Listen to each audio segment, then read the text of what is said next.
Hey!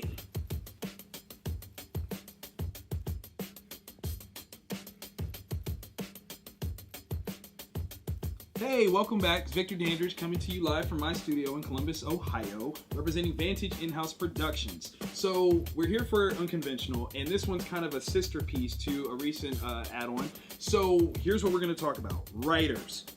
I am a writer, that's number one, and I definitely feel the plight of the writer, especially the small press writer. I've often said that, it's kind of necessary for the artist to work better with us, to understand that we have a limited amount of, I don't know what you want to call that, if you want to say resources, financial ability, things like that, but we do.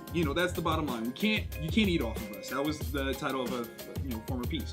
Here's the thing though, writers, talking to you guys. What you can't do is expect that the artists are going to do this stuff for free. In fact, what you really need to do is put on your thinking caps and come up with as many different ways that you can kind of pad your inability to affect their ability.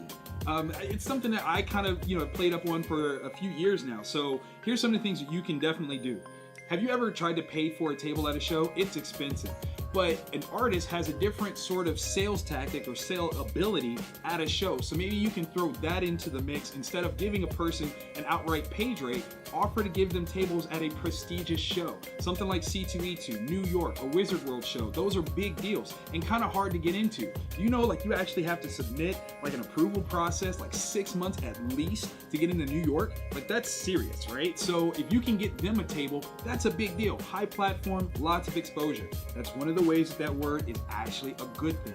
The other thing that you should give them is the rights back to the artwork. Now, typically speaking, this is kind of a work for hire rule setup. And under those rules, you don't have to give them back that artwork. It belongs to you.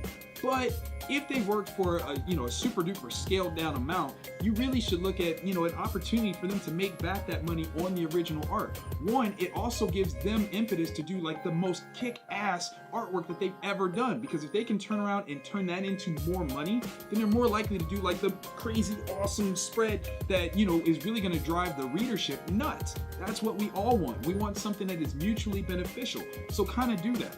I would definitely say put back-end, profitability on there.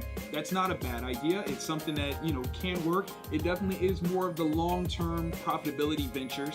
Not everybody wants to do that, but it does kind of keep them invested for a project, for a term. So that's kind of something that you want to think about. There are a lot of different ideas. I'd love to hear what your ideas are for how you kind of take care of your artists. If you have an opportunity to share it, please do. So thanks again for being so unconventional. Love you guys so much. Have a good one.